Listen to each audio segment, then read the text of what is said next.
যে সময় ক্রিকেট বলেন, ফুটবল বলেন বা অন্য যে কোনো স্পোর্টস বলেন, চিটাগং থেকে 6 জন, 7 জন, 8 জন ন্যাশনাল টিমে রিপ্রেজেন্ট করতেন।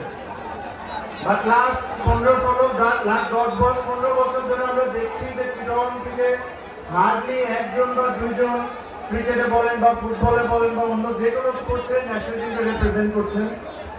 তো এটার আনসারটা আমাদেরকে খুঁজে বের করা খুব ইম্পর্টেন্ট, যে কেন চিটাগংয়ের মতো এত বড় একটা ডিভিশনে আমরা স্পোর্টসম্যান প্রডিউস করতে পারছি না।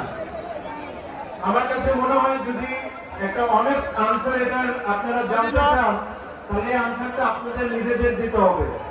আপনারা যদি এখন মনে করেন যে অমুকের কারণে খেলতে পারি নাই, অমুকের কারণে খেলতে পারি নাই, তাহলে এটা একটা স্পোর্টসম্যানের কথা হবে না। একটা স্পোর্টসম্যানের কথা হবে যে হয়তো বা আমার কোনো একটা ভুল ছিল, এই কারণে আমি জাতীয় দলে যেতে পারিনি।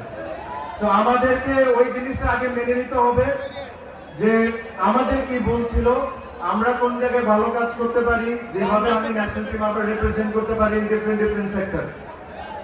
যেদিন ওই জিনিসগুলো আমরা বের করে নিব, ইনশাল্লাহ দেখবেন যে ঠিক আজ থেকে 10, 15, 20 বছর আগে চিটাগং থেকে অনেকেই রিপ্রেজেন্ট করতো বাংলাদেশের বিভিন্ন স্পোর্টসকে। আমরা আবারও ওই জায়গাটা ফিরে পাবো।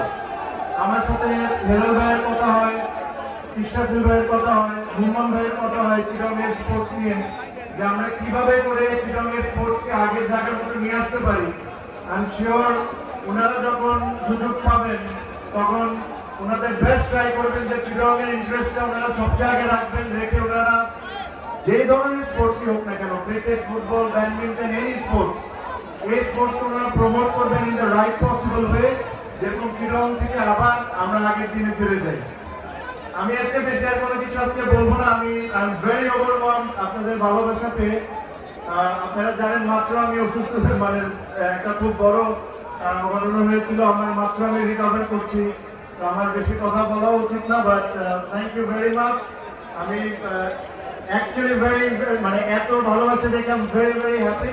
আর ইনশাল্লাহ আপনাদের সাথে আবারও সময় দেখা হবে। ভালো থাকেন। আমরা ধন্যবাদ জানাচ্ছি জনাব তামিম ইকবালকে।